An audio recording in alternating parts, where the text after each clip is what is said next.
Alright, here's the white paint of the Mercury all compounded. I just hand compounded this. You see the little bottle and a rag? That's basically what I did to it. Now, it's not even close to a super nice paint job. You can see little chips in it all the way around. Looks like I missed a couple spots here in the back. But there was a lot of dirt on it, and it looked like a lot of like plant life, like fungus stuff growing on it.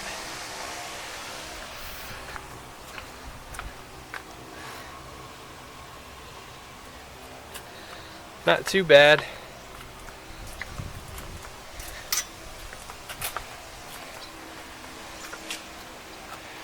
Not too bad considering what I paid for it. So I want to show you guys a little bit of work that I've done. So here's the untouched dash. Hasn't been cleaned, hasn't, been touched at all. And if you go over here, here's the clean side. So you can see, even though the chrome's pitted, it definitely cleans up very well. Same with on the steering wheel compared to that side. The lenses on the gauges, they're all a little nicer. Even the speedometer side and the top of the dash, all that cleans up.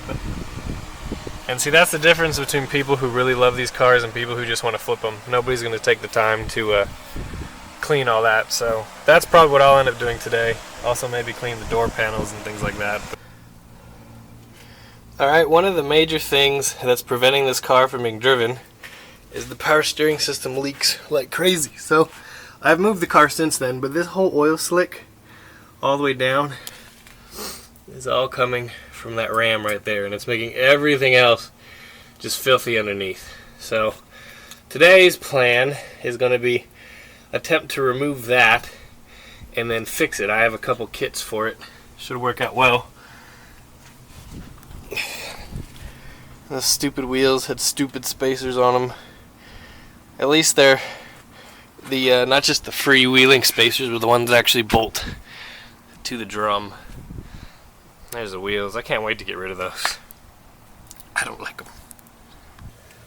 After about what seemed like a whole hour of fighting it, I finally got all the pieces out of the end of this cylinder. So the new one's like 200 something bucks.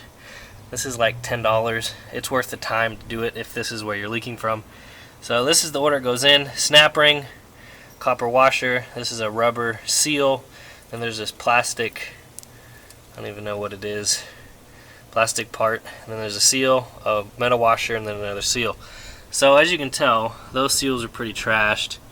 Outer one wasn't doing its job. So I'm hoping this together, it won't leak out of that point anymore. It'll probably leak from other places, but at least that's the main leak will be gone. I have a little bit of transmission fluid to lube up all my seals, and they just go back on one at a time, and then the snap ring goes on, and that's pretty much it. Once you get your new seals in, like I have here, everything's in the right order and everything, you can do is you can push in and out this rod for the slave cylinder, and before when I did this it would be wet right here, but now it's dry, so we know the seals are good and everything's working right. I'm sure there's other leaks somewhere else, but this was the main one. Now I can go ahead and put on my boot and all my new bushings for the mounting part right here. Here's all the new bushings, so it should go together fairly quick.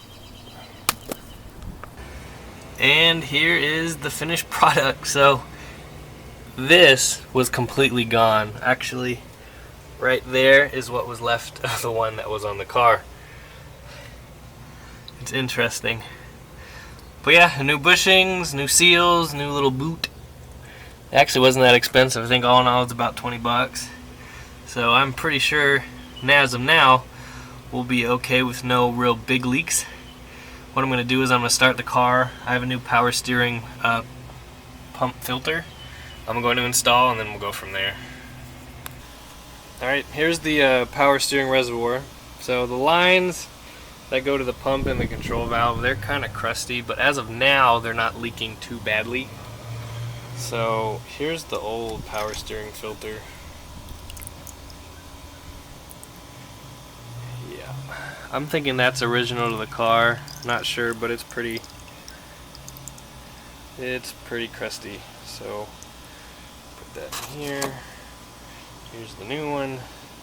These are like 20 bucks a piece, so make sure you really want one. I wish I had recorded me starting this engine up, but one push of the pedal, one turn of the key, and it fired right up. I didn't touch it all today. A lot less white smoke came out the back, so I'm hoping that's just, you know, residual garbage from the engine sitting so much. But here's the, there's the new system. It's a little low, but I've left the cap on like that so I can fill it. I don't know where the fill line is.